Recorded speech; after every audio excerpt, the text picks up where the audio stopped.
Zacarias Moussaoui, the guy who most people figure was the 19th or 20th hijacker, or whatever the number was, the missing hijacker, because he got arrested before 9/11.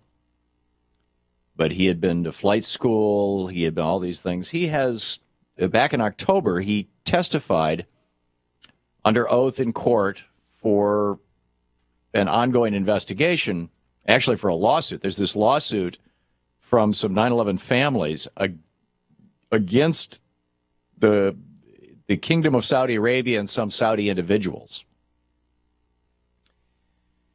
And Moussaoui testified that, well, here's the story of today's New York Times. Moussaoui calls Saudi princes patrons of Al-Qaeda. According to him, a bunch of Saudi princes basically paid for 9/11. And he was one of the guys who was supposed to fly one of the planes. Scott Shane writing for the New York Times today.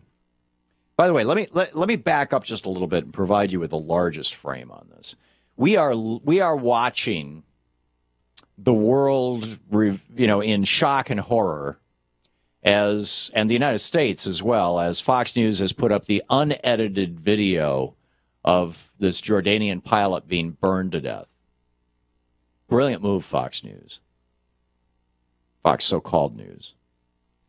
I mean, I understand why they do it. It's horrible, and it stokes the be afraid meme. It makes Americans freak out and think, oh, my God, they're going to come to my neighborhood and do that to me or my kids. And, oh, yeah, sure, I salute the Republican Party and their larger defense budgets.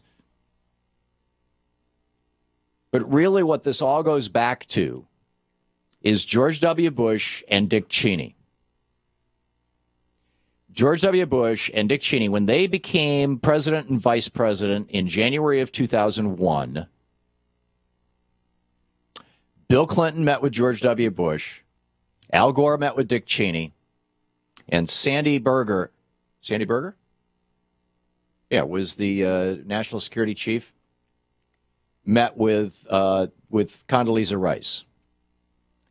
And if I'm remembering Sandy Berger's name right, he on this program back, 6 years ago, something like that, he told us, he told me, he told you, that he had personally told Condoleezza Rice, your number one worry is going to be Osama bin Laden. He's trying to get the United States.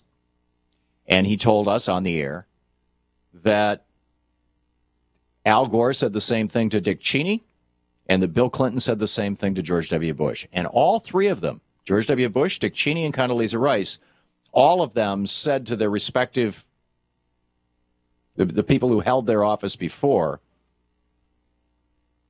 their respective predecessors, I guess would be the word, said, that was Bill Clinton's obsession. We're not going to pursue that. We're really concerned more about Saddam Hussein in Iraq.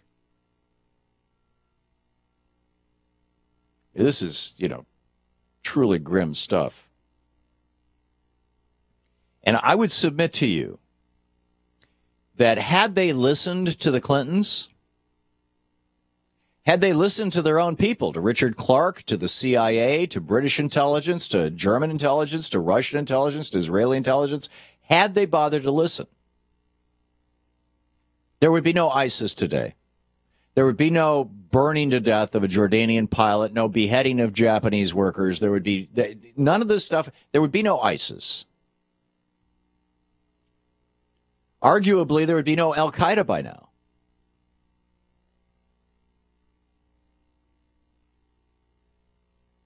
This is like, I think this is the biggest piece of this story that is not being told in the American media. Nobody points out how this all started. Sunday, October 14th, 2001. This is 6 weeks after 9/11. 5 weeks after 9/11. 4.5 weeks after 9/11. Kathy Gannon, writing for the Associated Press, published on the Washington Post. You can easily find it. Just plug Washington Post, Bush rejects Taliban offer, and it'll pop right up. The headline, in fact, is Bush rejects Taliban bin Laden offer.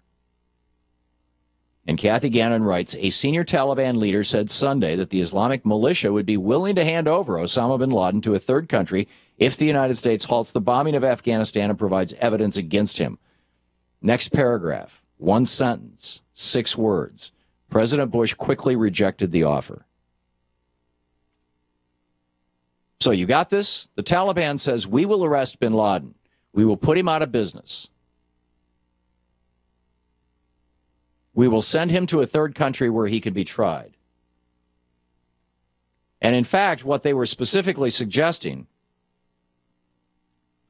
the meeting, by the way, it was the Taliban foreign minister. His name was Walil Ahmed Muktawakil.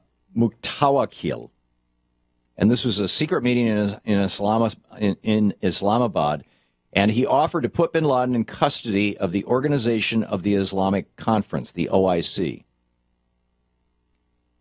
Now, if the judges of the OIC, a completely Muslim organization representing Muslim states, if the judges of the OIC had found bin Laden guilty and sentenced him to death or imprisonment for 9/11, we never would have had a war in Afghanistan. We never would have had a war in Iraq.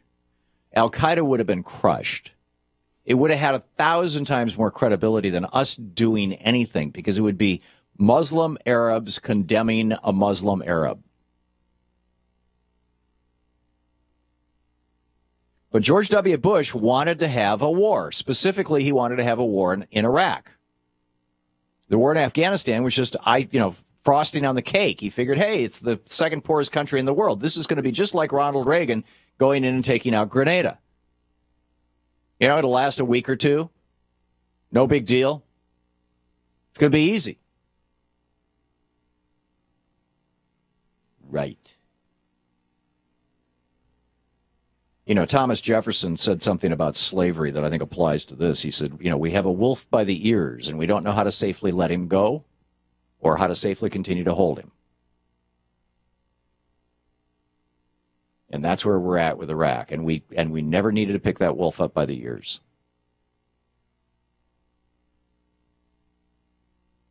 So now where it gets really interesting is what, none of this would be happening if it wasn't for Bush and Cheney. Let's not forget that. It is in none of the contextual setups from any of the networks or any of the news organizations about what's going on. All of this is the result of George W. Bush. But secondly, what Moussaoui said,